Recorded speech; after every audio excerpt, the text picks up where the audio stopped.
సింగమూరే గదీర ఒకడు కాంగ్రెస్ సూర్యుడు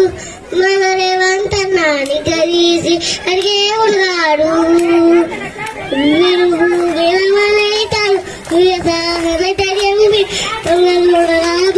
పతాడు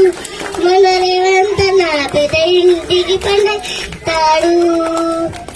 సోనియమ్మ దివెలతోటి రావులన్న సైనికుడై పెద్ద కొడుకై యుద్ధం చేయ సిద్ధమాయేవంత అన్న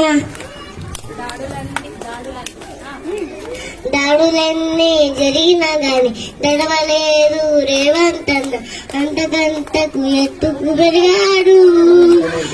తన రాతతోనే మొలంటున్నాడు ఒకనాడు అనుకోలేదు ఒకడయ్యి కొట్లాడాడు అందుకే పెద్ద నాయకుడయ్యాడు.